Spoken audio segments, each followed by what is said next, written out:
My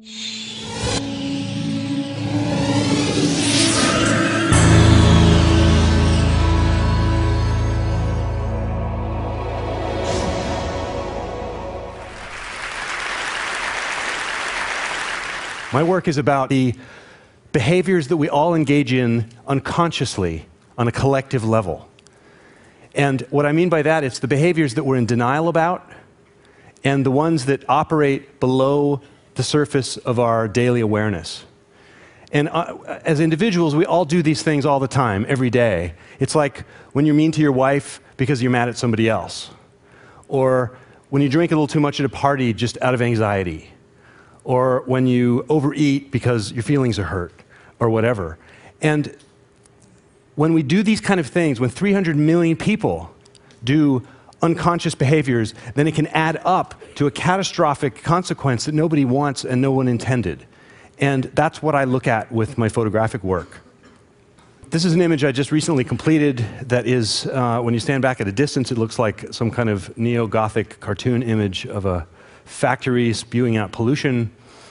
And as you get a little bit closer, it starts looking like lots of pipes, like maybe a chemical plant or a refinery or maybe a hellish freeway interchange. And as you get all the way up close, you realize that it's actually made of lots and lots of plastic cups. And in fact, this is 1 million plastic cups, which is the number of plastic cups that are used on airline flights in the United States every 6 hours. We use 4 million cups a day on airline flights, and virtually none of them are reused or recycled. They just don't do that in that industry. Now that number is dwarfed by the number of paper cups we use every day. And that is 40 million cups a day for hot beverages, most of which is coffee. I couldn't fit 40 million cups on a canvas, but I was able to put 410,000. That's what 410,000 cups looks like. That's 15 minutes of our cup consumption. And if you could actually stack up that many cups in real life, that's the size it would be. And there's an hour's worth of our cups, and there's a day's worth of our cups. You can still see the little people way down there. That's as high as a 42-story building, and I put the Statue of Liberty in there as a scale reference. Speaking of justice, there's another phenomenon going on in our culture that I find deeply troubling, and that is that America right now has the largest percentage of its population in prison of any country on earth. 1 out of 4 people, 1 out of 4 humans in prison are Americans in prison in our country. And I wanted to show the number. The number is 2.3 million Americans were incarcerated in 2005, and that's gone up since then, but we don't have the numbers yet. So I wanted to show 2.3 million prison uniforms.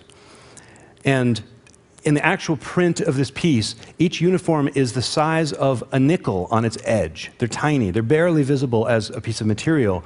And to show 2.3 million of them required a canvas that was larger than any printer in the world would print. And so I had to divide it up into multiple panels that are 10 feet tall by 25 feet wide.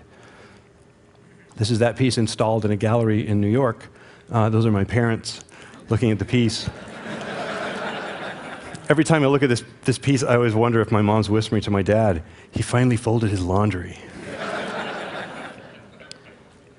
I want to show you some pieces now that are about addiction. And this particular one is about cigarette addiction. I wanted to make a piece that shows the actual number of Americans who die from cigarette smoking. More than 400,000 people die in the United States every year from smoking cigarettes. And so this piece is made up of lots and lots of boxes of cigarettes. And as you slowly step back, you see that it's a painting by Van Gogh called Skull with Cigarette. It's a strange thing to think about that on 9/11, when that tragedy happened, 3,000 Americans died.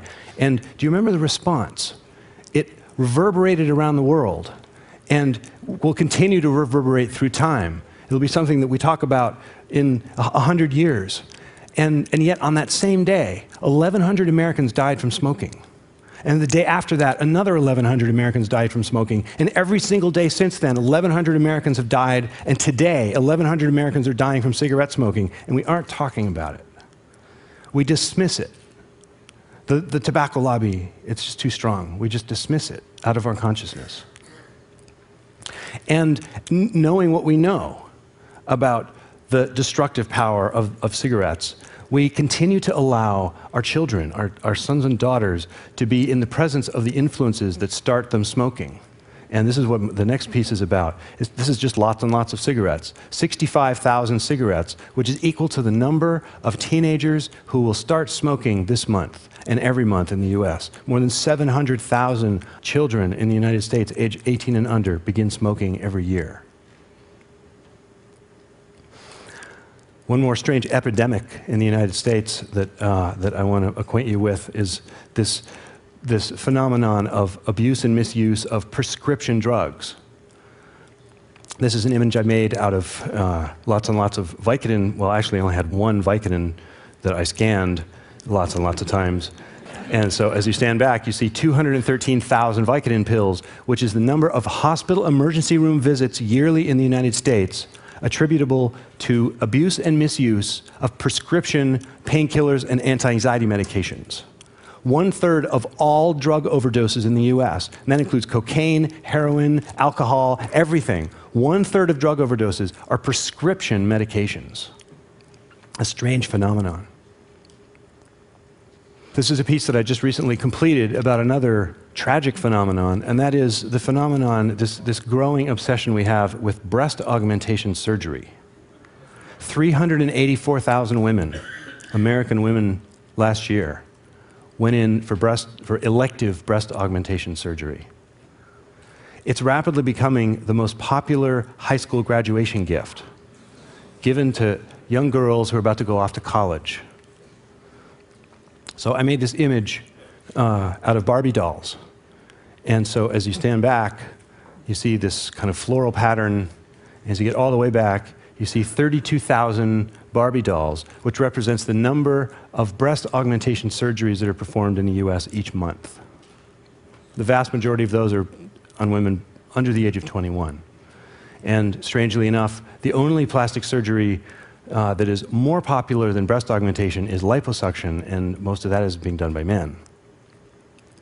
Now, I want to emphasize that these are just examples. I'm not holding these out as being the biggest issues. They're just examples. And the reason that I do this, it's because I have this fear that we aren't feeling enough as a culture right now. There's this kind of anesthesia in America at the moment. We've lost our sense of outrage, our anger, and our grief about what's going on in our culture right now, what's going on in our country, the atrocities that are being committed in our names around the world. They've gone missing. These feelings have gone missing. Our cultural joy, our national joy, is nowhere to be seen. And one of the causes of this, I think, is that as each of us attempts to build this new kind of worldview, this holoptical worldview, this holographic image that we're all trying to create in our mind of the interconnection of things, the environmental footprints 1,000 miles away of the things that we buy, or the social consequences 10,000 miles away of the daily decisions that we make as consumers. As we try to build this view and try to educate ourselves about the enormity of our culture, the information that we have to work with is these gigantic numbers.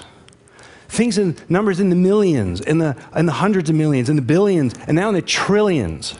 Bush's new budget is in the trillions. And these are numbers that our brain just doesn't have the ability to comprehend. We can't make meaning out of these enormous statistics. And so that's what I'm trying to do with my work, is to take these numbers, these statistics, from the raw language of data and to translate them into a more universal visual language that can be felt. Because my belief is if we can feel these issues, if we can feel these things more deeply, then they'll matter to us more than they do now. And if we can find that, then we'll be able to find within each one of us what it is that we need to find to face the big question, which is how do we change? That to me is the big question that we face as a people right now, is how do we change? How do we change as a culture? And how do we each individually take responsibility for the one piece of the solution that we are in charge of? And that is our own behavior.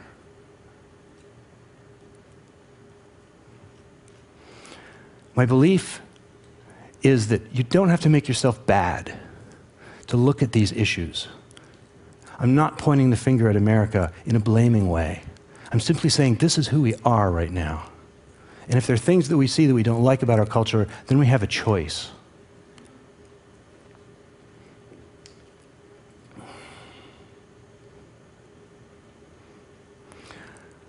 The degree of integrity that each of us can bring to the surface, to bring to this question, the depth of character that we can summon as we show up for the question of how do we change, it's already defining us as individuals and as a nation. And it will continue to do that on into the future.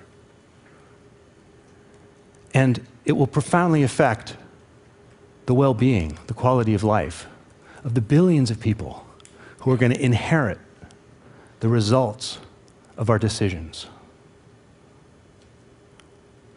I'm not speaking abstractly about this. I'm speaking, this is who we are in this room, right now, in this moment. Thank you and good afternoon.